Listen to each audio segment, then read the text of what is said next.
Imagine a community where over 80% of the residents are on government assistance, where the rate of unemployment is 71%, where 75% receive food stamps, where 20% of the children under 18 are themselves having children, where over 50% of the residents don't have a high school diploma, much less a college education, where the crime rate is 5 times that of the entire city, and where the community's physical environment, the buildings and grounds, are in severe distress.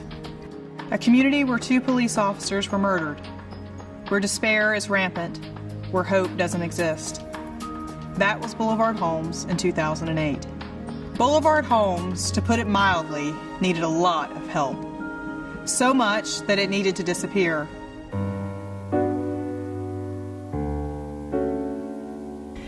This is a story of the connections within a community, the spark of an idea that crosses years, the presence of many disparate ideas and people that exist separately but come together under the right conditions to create drastic change. But it is mostly a story about the willingness, so powerful in Charlotte, to recognize a problem and mobilize the community to fix it.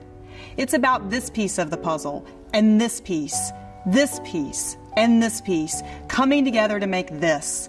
A holistic community redevelopment with mixed income housing, educational opportunities, youth and adult development programs, health and wellness services, and commercial investment. In other words, a whole new community. It's 2008. The Great Recession is well underway.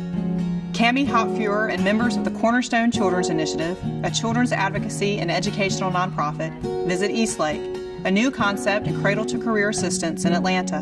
We knew it had been a blighted community before, and we went down there and we were just blown away. Here was a beautiful neighborhood with multi-family, single-family, mixed income, a beautiful school, a YMCA. The people there were thriving, and we knew this could happen in Charlotte. But she wasn't alone. All over the city, many people were having the same ideas. The late John Crosland, who had a lifelong passion for affordable housing and who brought Habitat for Humanity to Charlotte, folks at the Charlotte Housing Authority and Foundation for the Carolinas all had initiatives working on affordable housing and social capital issues, making connections between organizations and people, starting conversations, and providing resources. And the need to redevelop Boulevard Homes became the spark that put all of these ideas and people into action. This development was something much larger than just a housing development.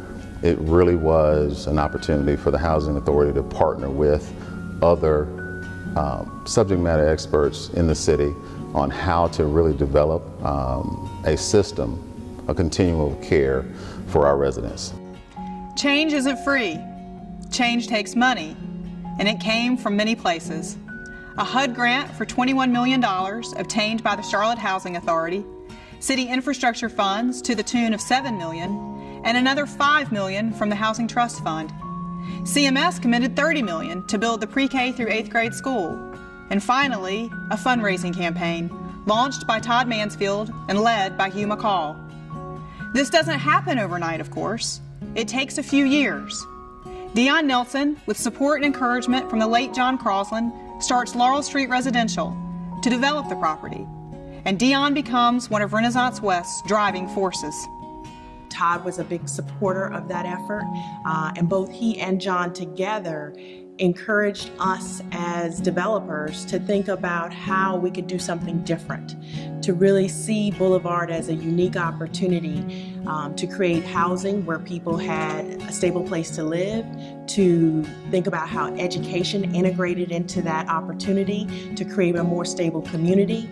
Numerous people, all with the same goals, working separately, began to work together, and a new community started taking shape.